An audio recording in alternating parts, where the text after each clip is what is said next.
북한의 장거리 순항미사일 시험 발사가 성공적으로 진행됐다는 소식에 일본이 불편한 기색을 감추지 못하고 있습니다. 그 이유는 일본 후방 기지들도 북한의 공격 범위에 들어올 수 있다는 분석이 나왔기 때문입니다. 이에 일본 내에서는 주변국들의 군사력 증강에 밀리지 않아야 한다는 목소리가 빗발치고 있는데요. 그런데 자위대 병조장으로도 근속한 경험이 있는 군 전문가는 북한의 군사력은 신경 쓸 겨를도 없다며 진짜 문제는 한국이라고 말해 파장을 일으켰습니다. 그는 일본 국민들이 한국보다 북한을 더 두려워하는 것은 기현상이라며 자민당 휘하에 있는 방위 당국은 한국의 군사력을 견제하고 폄하하기 위해 한국이 자랑하는 미사일 전력을 일본의 방공망이 잡는다고 선동하고 있는데 전부 엉터리라는 것입니다. 군사 블로그에 기고된 그의 글은 열도를 충격에 빠뜨렸고 일본인들은 절대 한국과 전쟁에서는 안 된다는 반응을 보였는데요. 내용을 요약하면 다음과 같습니다. 북한은 결코 위협이 되지 않는다. 진짜 위협은 한국이다. 한국군의 미사일 전력은 우리보다 절대적인 우위에 있다. 대부분의 사람들은 우리의 우수한 방공 능력으로 한국 미사일이 대부분 요격당할 거라고 믿고 있는데 이는 순전히 망상밖에 안 된다. 한국은 6,000개가 넘는 미사일을 보유하고 있으며 한국의 미사일 동시발사 능력은 100발 이상이다. 100발의 미사일이 단번에 도쿄와 도카이 이상의 거리에 날아오는 것이다. 상상이 되는가? 물론 이런 것을 막으려고 우리는 패트리어트 미사일 등의 첨단 무기를 도입한 거지만 한국군이 보유하는 현무는 생존성을 대폭 높인 본격적인 최신 탄도탄인데다 개전 시 한국 미사일들의 1차 공격 목표 중 하나가 바로 이러한 방공망 포대들일 확률이 높다. 타격 속도 빠른 탄도탄으로 우리의 방공망을 털어놓는다면 그 다음은 어떻게 될까? 순항 미사일들이 일본 전토를 타격하여 불바다가 되는 것이다. 충격적인 것은 현무의 사정거리만 생각해도 최소한 규슈 방공망에 상당한 부담을 줄 수 있는데 그것만 해도 자위대에 심각한 타격이다. 항공자위대가 4개 방면대로 이루어진다 생각하면 우리는 제대로 된 공중전도 못하고 방면대 하나를 날린다는 것이기 때문이다. 7기 기지의 F-15J 비행대대, F-2 비행대대, 패트리어트 대대, 유타바루 기지의 F-15J 비행대대, F-4 비행대대 등이 그것이고 게다가 이들 기지 중 7기 기지의 F-2 비행대대와 유타바루 기지의 F-15J 비행대대에는 항공기 보호용 엄체우가 없다. 다시 말해 이미 요격당한 파편에도 항공기가 파괴될 수도 있다는 것이다. 이렇게 되면 우리는 한국 미사일의 재파 공격이 성공하면 300여 기의 작전기 중 80여 기의 작전기 이상을 개전 초기에 잃어버리고 한국과 전쟁에 임해야 한다. 스시마의 우니시마 섬의 레이더와 세우리 산 등에 위치한 몇몇 자위대 레이더 사이트들도 격파당하는 건 덤이다. 일본은 심각한 전력 공백으로 680km 넘게 떨어진 고마스 기지의 F-15J 40여 대와 그보다 더 멀리 떨어진 야쿠리 기지의 F-15J 대대가 투입되더라도 벌떼같이 달려드는 한국 전투기들을 상대로는 저항도 못하고 괴멸당할 능성이 높다. 다시 말하지만 일본 패트리어트 미사일에 한국 미사일이 요격된다고 하는데 패트리어트 미사일 재고가 무한정 있는 것도 아니고 발사대 대수도 제한적이며 순항미사일은 탐지가 매우 어려운 물건이다. 크기 덕분에 RCS가 작을 뿐만 아니라 경로 설정을 통해 아예 SAM 사이트만 우회해서 지나가게 만들거나 산골짜기를 따라 숨어서 날아가게 할 수도 있다. 걸프 전쟁 때 미군은 교묘하게 토마호크 미사일을 이란 산맥 상공을 경로로 해서 이라크를 타격했는데 이란 공군은 순항미사일이 자기네 상공을 지나간 사실을 전혀 몰랐다. 더욱 무서운 것은 최근에는 초음속 순항미사일처럼 엄청난 속도를 자랑하는 순항미사일과 스텔스 순항미사일도 나오고 있다는 것이다. 결론을 내리자면 한국 현무 미사일은 생존성을 대폭 높인 전략 무기들이며 100발이 동시에 날아온다.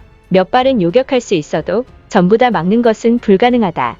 한국은 42년 만에 미사일 주권을 회복하였고 그것이야말로 안보에 중대한 위협이 될 가능성이 크다. 전쟁 시 우리는 상당한 출혈이 강요될 것이고 전쟁 뒤에 일본 국토는 끔찍한 형상으로 남아있을 것이다. 이상 글 내용이었습니다. 과거 군사 전문가들은 한국과 일본의 전쟁을 마이너스 전쟁이라고 표현했습니다.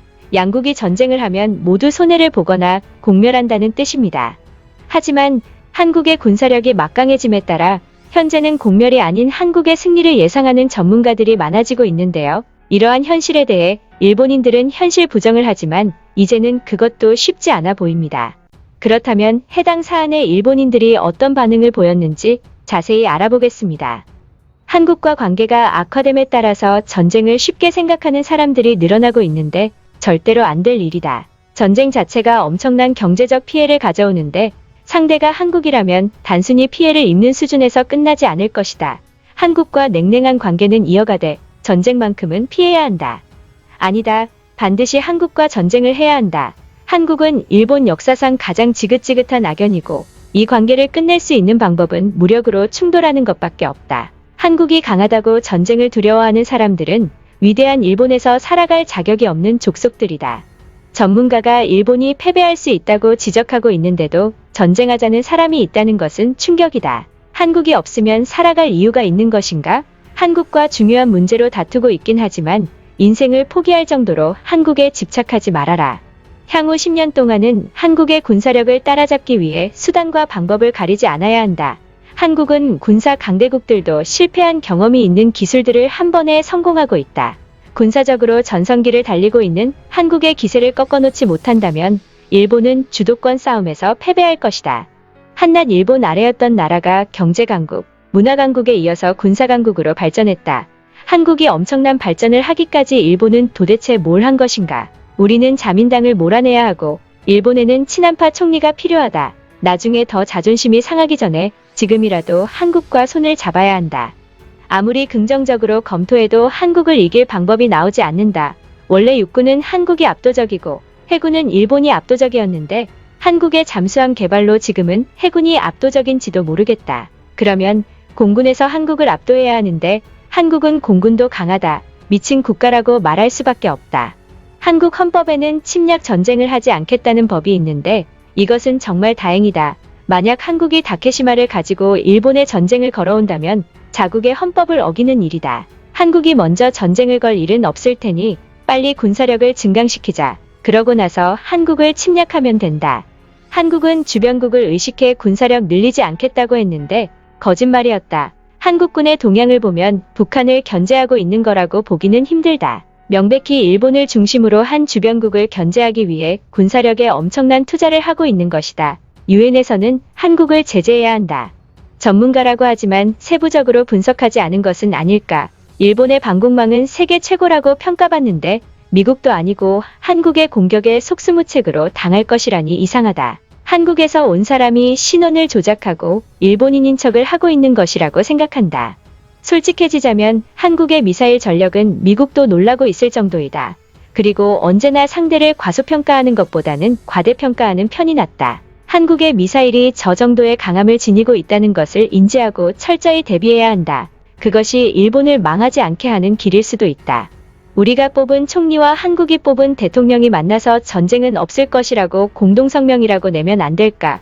사람들은 양국 정상이 바뀌어도 이란 관계 개선은 없을 것이라고 하던데 너무 두렵다. 여기까지 시청해주신 시청자분들께 진심으로 감사하다는 말씀드립니다. 시청자분들의 의견은 영상 제작에 큰 힘이 됩니다. 감사합니다.